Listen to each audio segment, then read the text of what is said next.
Hello बच्चों, नमस्ते। कैसे हैं आप सब लोग? उम्मीद है शानदार जिंदाबाद जबरदस्त होंगे।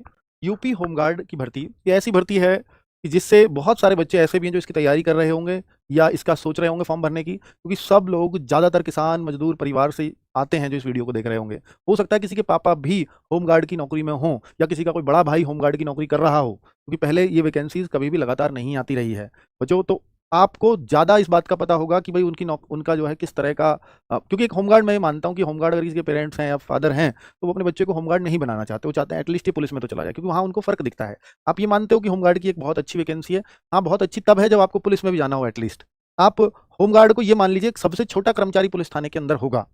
आपको लगेगा, देखिए अगर आप ये लगता है कि नहीं मैं परेशान हो जाता हूँ, मेरा अपना आत्मसम्मान है, तो फिर वो आत्मसम्मान वाली चीज़ बहुत ज़्यादा रह नहीं जाएगी होमगार्ड में। ठीक है, पर एक बहुत अच्छी बात है कि एक सुकून थोड़ा सा रहेगा, जिसके लिए शायद आज हर बेरोजगार, क्योंकि आत्मसम्मान तो उसका वैसे भी खत्म हो रखा है जब वो बेरोजगार है, तो वैसे भी उसकी कौन बहुत ज़्यादा इज्जत करता है। आप ये सब लोग महसूस कर रहे होंगे। रिश्तेदार या कोई पड़ोसी तो आपको हट हट करके ये ताने आपको मिलते ही रहते होंगे, आप ही क्या कर रहे हो। ठीक है, तो वो वाला उससे तो शायद ये फिर बहुत बेहतर है कि कम से कम आप 30,000 रुपये महीने के कमा रहे हो। तो फिर एक आत्मसम्मान यहाँ तो है कि आप 30,000 कमा रहे हो, जिससे आप, चूंकि आप अपने गांव से अपने घर से ये ड्यूटी बहुत आराम से कर सकते हो। उसके बाद होमगार्ड सर पुलिस वालों के साथ अब ऊपर कमाई नीचे कमाई में वो बातें नहीं करूंगा, पर होमगार्ड के थ्रू जो जिसके घर में होमगार्ड होंगे या घर में कोई सदस्य होमगार्ड की नौकरी कर रहा होगा तो उनको सब पता होगा, तो बताने की आवश्यकता मेरे को तो नहीं है। हालांकि उनके कामकाज को आप ये मानो कि नहीं इसकी बहुत इज्जत वाली नौकरी होगी, तो बहुत इज्जत तो आपको नहीं मिलेगी, ये तो आपको मान करके चलना है, वरना आप एक सीट ही खराब कर रहे होगे। तो इसलिए इस वीडियो को वही बच्चे देखें जो रियलिटी जानना चाहते हैं और वास्तव में तैयार होना चाहते हैं, तो फिर हम आपके साथ हैं। मैं आज आपको पूरी गाइडेंस दे करके जाऊंगा कि होमगार्ड की तैयारी आपको करनी चाहिए तो इन लोगों को करनी चाहिए, और साथ में आपको फिर ऐसे ऐसे हम लोग आपकी तैयारी कराने वाले हैं। ठीक है, मैं आपको ये मोटिवेट करने नहीं आया हूं कि आप होमगार्ड की तैयारी करिए। आप यूपीएसआई की तैयारी कर रहे हैं, यूपी कांस्टेबल की तैयारी कर रहे हैं, मैं उधर से आपको डिस्ट्रैक्ट करके होमगार्ड की तरफ लेकर के आता हूं, तो ये मेरी गलती होगी। और जो लोग उधर नहीं लग पाते हैं या अपने आप को थोड़ा वीक समझते हैं, तो उन लोगों के लिए एक मौका रहेगा। यार 30,000 रुपये महीने के आपको कमाने का अपने ही जिले के अंदर एक मौका है। ठीक है, और पुलिस को बहुत नजदीक से देखने का एक अवसर है। ठीक है, पुलिस के कामकाज को देखने का एक बहुत अच्छा अवसर है, तो वो सब इसमें है एक्सपोजर। चलो ओटीआर शुरू हो गए हैं, इससे ये स्पष्ट होता है कि आपका यूपी होमगार्ड के फॉर्म बहुत नजदीक हैं। अगर मैं इसका अंदाजा दूं आपको कि होमगार्ड के फॉर्म कब तक आ जाएंगे, रियल अंदाजा अगर आप चाहते हो, तो भाई देखो हम ये बात का अंदाजा लगाएंगे यूपीएसआई के जो फॉर्म आए उससे लगभग 1 से 1.5 महीना पहले ओटीआर आए थे। तो अगर हम देखें कि ओटीआर वाली जो प्रक्रिया है, अगर उसको आए हुए अगर 8-10 दिन हो चुके हैं, तो हम ये मान सकते हैं कि शायद दिसंबर में फॉर्म आ जाएंगे। जो पूरी उम्मीद चल रही है वो दिसंबर में। दूसरा सबसे बड़ा कारण है कि 2027 के शुरुआत में इलेक्शन डे शुरू हो जाएंगे, तो 2027 में आप शुरुआत से तो कुछ भी मत मानो कि कुछ होगा। 2026 में सरकार सबसे ज्यादा कुछ करना चाहेगी, बहुत ज्यादा कुछ करना चाहेगी। तो ये जो दो भर्तियों के अंदर ये 45,000 भर्तियां आनी है, 22-23 हजार दोनों भर्तियों में, 22-23 हजार बच्चे भर्ती किए जाएंगे इस होमगार्ड में। तो उन दोनों भर्तियों को देखिए, पहली भर्ती तो कंप्लीट भी होगी, तैनाती भी होगी इसी 2026 में। दूसरी भर्ती निकल भी जाएगी, उसका एग्जाम शायद नहीं हो पाएगा। ठीक है, ये रियलिटी है। तो इसका मतलब है कि ये दिसंबर में इनको निकालना ही होगा, तभी आप तैनाती दे पाओगे। 1 साल बहुत जल्दी है इनके लिए, पर क्योंकि जिला स्तर पर सारी कार्यवाही होनी है, इनको बस भर्ती बोर्ड को तो सिर्फ एग्जाम लेना है, फिजिकल करा के दे देना है, बाकी सारा काम जिला स्तर पर होगा, तो इसलिए वो तेजी से हो भी सकता है। तो इसलिए 2026 में इन होमगार्ड की ज्वाइनिंग भी होने वाली है, तो ज्यादा अच्छी बात होगी कि दिसंबर में ही, फिर तो मतलब तभी पॉसिबल है जब दिसंबर में फॉर्म आए। ठीक है, ऐसा तभी पॉसिबल होगा। अब मैं बात करता हूं कि भाई अगर होमगार्ड किसी को बनना है तो उसके लिए क्या, और इसके फायदा मैं बताऊंगा कि अगर आप होमगार्ड बन गए हैं तो आपको कांस्टेबल में एक तो मिल जाता है। मान लीजिए आपको कल को, आज कांस्टेबल की एज है 18 से 22 जनरल के लिए, ओबीसी एससी एसटी के लिए 18 से 27 है। ठीक है, महिलाओं के लिए अलग है। लेकिन जब आप होमगार्ड होते हैं तो आपको एज छूट काफी मिल जाती है। तो होमगार्ड कुछ बच्चे तो इसलिए फॉर्म भर रहे हैं कि मेरा यूपी पुलिस का रास्ता खुल जाएगा, लेकिन उसमें भी कंडीशन है कि आपको 3 साल होमगार्ड होना चाहिए, आपको 2 साल या 3 साल की कंडीशन है। अगर आप 2 साल होमगार्ड की या 3 साल है वो नौकरी कर लेते हैं, उसके बाद यूपी कांस्टेबल की वैकेंसी वैसे भी अब के आके वो 2-3 साल बाद ही आएगी, उससे पहले तो आनी भी नहीं है। तो अगली जो यूपी कांस्टेबल की वैकेंसी आएगी तो इन होमगार्ड को वहां मौका मिल जाएगा। बढ़िया, एक तो होमगार्ड की कट ऑफ लग जाती है, दूसरा होमगार्ड को एज में काफी छूट मिलती है। तो इसलिए जो बच्चे अब यूपी पुलिस में ओवर एज भी हो जाएंगे, उन लोगों को आगे यूपी पुलिस में मौका मिलने का चांस रहेगा, सिपाही बनने का रास्ता फिर से खुल जाएगा। और ओपन भर्ती और इस भर्ती में दोनों में काफी अंतर होता है। ठीक है, अब मैं आपको बताऊं कि एज 18 से 30 साल है, तो आप एक प्रकार से इसको अग्निवीर मान के चलो ना भाई, ऐसी सैलरी है लगभग। ठीक है, अग्निवीर हालांकि एक नौकरी है, सरकार की एक प्रोसेस है, पर यह होमगार्ड भी एक प्रोसेस ही है, तो आप इसको अग्निवीर मान लो ना पुलिस का। जैसे अग्निवीरों को भी एक कोटा मिलेगा, होमगार्ड को भी वहां कोटा मिलेगा, उस टाइप से ही होने वाला ही है। तो इसलिए आप अपने आप को छोटा है होमगार्ड कहते क्यों, इसको पुलिस का अग्निवीर कह लो खुद को। देखिए एज 18 से 30 साल है, हाँ, क्वालिफिकेशन 10वीं पास है, और हाइट 168 सेंटीमीटर है ये मेल की, और फीमेल की हाइट है 152 सेंटीमीटर। समझ में आ रही भाई, ये क्वालिफिकेशंस और ये हाइट वगैरह तो कंडीशन फर्स्ट है, उसके बाद ही बाकी चीजें कुछ शुरू होंगी। ये 45,000 होमगार्ड की भर्ती का रास्ता साफ हो चुका है। गाइडलाइन ये आ चुकी थी जिसके बारे में मैं वीडियो भी बना चुका हूं ऑलरेडी, तो इसको मुझे दोबारा से एक्सप्लेन करने की आवश्यकता नहीं है। पर कुछ पॉइंट है जो आपको पता होना चाहिए। हाई स्कूल, ये मैं बता ही चुका हूं, हाई स्कूल या समकक्ष योग्यता चाहिए। एनसीसी का प्रमाण पत्र धारकों को 3 अंक दिए जाएंगे। अगर सी प्रमाण पत्र है, बी है तो 2 अंक और ए है तो 1 अंक दिया जाएगा।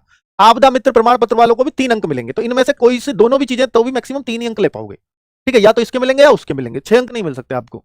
ठीक है, 4 पहिया वाहन का लाइसेंस होने पर 1 अंक मिलेगा। तो आप इसमें जो एग्जाम 100 नंबर का होगा, आपको 4 अंक एक्स्ट्रा भी मिल सकते हैं, जो बहुत ही अच्छा रोल प्ले करते हैं सिलेक्शन में। ये 4 पहिया वाहन लाइसेंस क्या है? जो आपका ड्राइविंग लाइसेंस आप दिल्ली पुलिस वगैरह में चाहिए होता है ना, वो वाला लाइसेंस ही यहाँ 1 नंबर आपको दे देगा फ्री का। ठीक है, अगर वो है तो, क्योंकि होमगार्ड को हो सकता है गाड़ी भी ड्राइव करनी पड़ेगी, तो उसके लिए इनको एक प्रीफरेंस दे रहे हैं। ऑनलाइन एनरोलमेंट के लिए आवेदन शुल्क का निर्धारण भर्ती बोर्ड करेगा। तो भाई ये जो कितने रुपए का फॉर्म होगा या ये होगा, वो सब भर्ती बोर्ड ही करेगा, जो पुलिस भर्ती बोर्ड है। 2 घंटे की अवधि, 100 अंक की वस्तुनिष्ठ लिखित परीक्षा होगी, जो केवल जीके की होगी, जनरल नॉलेज की होगी।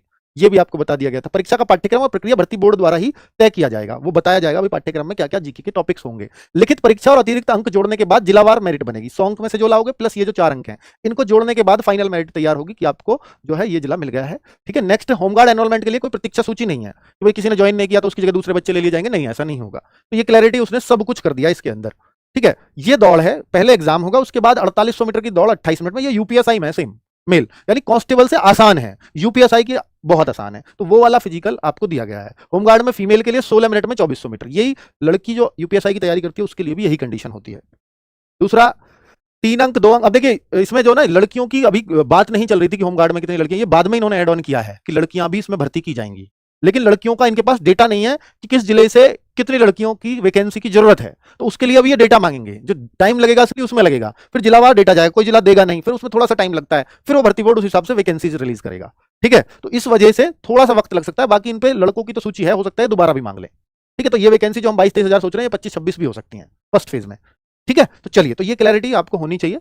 अपने जिले में ही पोस्टिंग होगी, ये सबसे अच्छी बात है। अगर होमगार्ड कोई बनना चाह रहा है तो सिर्फ इस वजह से बनना चाह रहा है। मैं तो मानता हूं कि 50%, आप भी खुद बताना, 50% से ज्यादा लोग सिर्फ इस वजह से फॉर्म भरेंगे कि मुझे अपने डिस्ट्रिक्ट में जॉब मिल जाएगी इसलिए मैं कर लूंगा, वरना नहीं करता। क्योंकि 28-30 हजार जो आपके सैलरी बनेगी, 900 कुछ भत्ता एक दिन का मिलता है, तो ये दिन के हिसाब से भत्ता होता है, ये जितने दिन ड्यूटी करोगे आप, तो 28-30 हजार रुपए आपकी पर मंथ की सैलरी बनेगी करीब। हालांकि अगर कुछ जैसे आपको बाहर भेजा जाए या आपको बाइक लेकर के दूसरे उसमें, तो उसका टीएडीए भी बनता है, तो उसका भी प्रोसेस है, वो फिर एक्स्ट्रा मिला के हो सकता है 40-45-50 तक भी चला जाए। तो अगर उस तरह का मौका दिया जाएगा तो वो भी, क्योंकि आपको ड्राइविंग लाइसेंस भी मांगा जा रहा है। ठीक है, तो वो सारे मौके भी हो सकता है मिले आपको, पर अभी मुझे पता नहीं कि उसका प्रोविजन क्या है पूरा। चलो, तो अपने जिले में होगी पोस्टिंग, हाँ बिल्कुल अपने जिले में होगी। और आप अपने जिले में अगर 28-30 हजार रुपए कमा रहे हो, अपने घर से ड्यूटी कर रहे हो, तो ठीक है, इतने में गुजारा फिर हो जाता है। गुजारा ही होता है भाई सरकारी नौकरी में। सरकारी, इसको अर्ध सरकारी, गैर सरकारी, जैसा आप कहो वैसी है ये। तो कितनी मिलेगी सैलरी, क्योंकि और कोई बेनिफिट नहीं है कि आपको मेडिकल का कोई बेनिफिट हो, आपको इस तरह की कुछ सुविधाएं हो, तो वो वाला सब नहीं है यहाँ पर। इसलिए इसको आप सरकारी भी मत मानिए पूरी। तो कितने मिलेगी सैलरी? सैलरी आपको मैंने बता दिया है कि आपकी 900 कुछ भत्ता आपको एक दिन का मिलता है, 927 है, 926 है, तो 28-30 हजार रुपए आराम से बन जाते हैं अगर आप 30 दिन ड्यूटी करते हो। या वो एडजस्ट भी कर देते हैं, थाना लेवल पे आप एडजस्ट भी करते हैं, मुझे आज शादी में जाना है, कोई बात नहीं, प्रेजेंट लग के चली जाती है, वो कोई दिक्कत वाली बात है नहीं वैसे। ठीक है, आप अपना काम अगर अच्छे से करते हो तो वो सब हो जाता है मैनेज। यूपी कांस्टेबल बनना होगा आसान, ये मैंने आपको बता ही चुका हूं कि आपको एक तो एज में छूट मिल जाएगी, एज में भारी भरकम छूट मिलती है। मतलब मुझे जो ध्यान है वो 35-40 साल तक के बच्चे भी इसमें फॉर्म भर पाते हैं।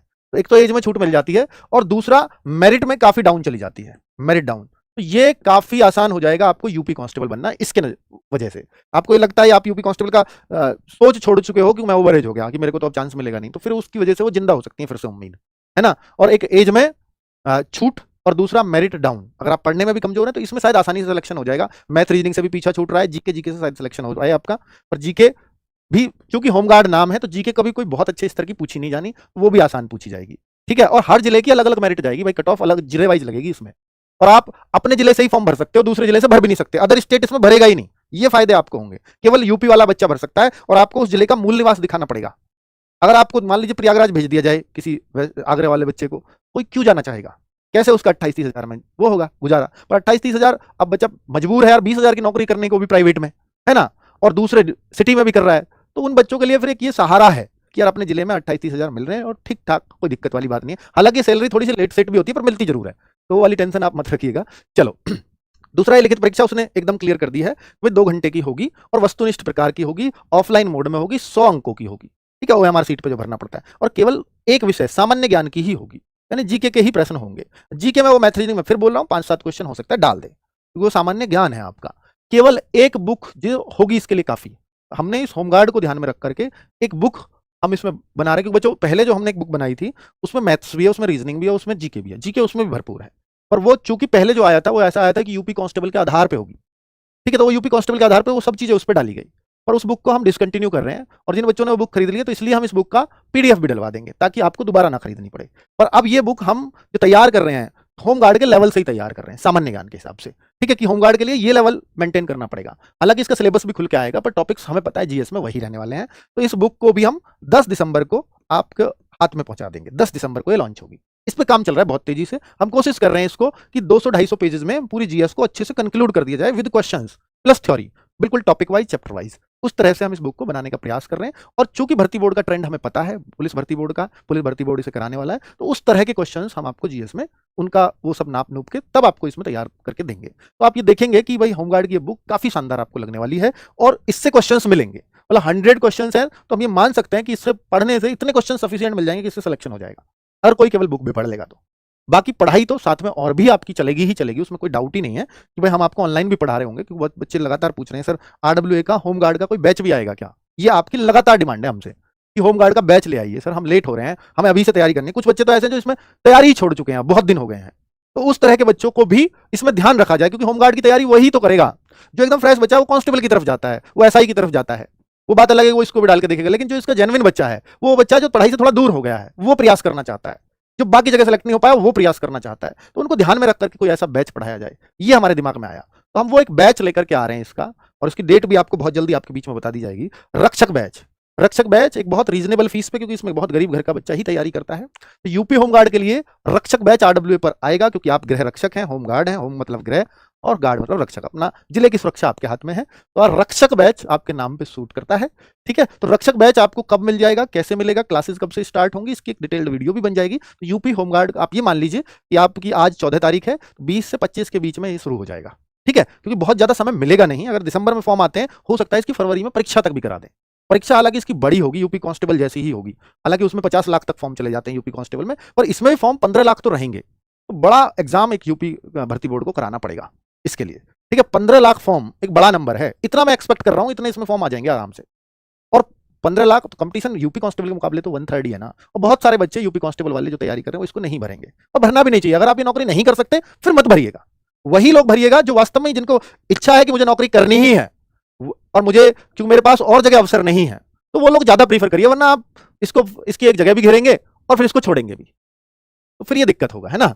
अगर आपके पास चांस है, आपके पास एज है, आप पढ़ने में ठीक ठाक हो, तो फिर प्रीफर मत करिए, क्योंकि आपको फिर बार बार ऐसा लगेगा यार मेरे आत्मसम्मान को ठेस पहुंच रही है। इसको वही कर पाएगा जो वास्तव में जरूरतमंद है नौकरी के लिए, वो इसको कर पाता है ना, जिसके परिवार को उसकी नौकरी की सख्त जरूरत है। अगर आप मजे में करने गए हैं तो फिर ये नहीं कर पाओगे, आप फिर ये छोड़ के आओगे, फिर एक सीट खराब करोगे किसी जरूरतमंद की, किसी गरीब की। आप सोचना वेटिंग लिस्ट इसमें है नहीं, तो फिर किस लिए किसी की सीट खराब करनी है। तो भाई प्लीज इस बात का ध्यान रखें। तो मैं होमगार्ड की इस वीडियो को इसलिए भी लेकर के आया हूं कि फालतू में ना दें इस एग्जाम को, क्योंकि किसी का भला हो जाएगा आपके छोड़ने से, ठीक है। यूपी कांस्टेबल की पैरेलल वैकेंसीज आने वाली है इसी महीने, 30 नवंबर तक वेट कर लो, वो फॉर्म आने वाले हैं, तो फिर आप उसमें फाइट करना, ठीक है। चलो, थैंक यू वेरी मच, नमस्ते।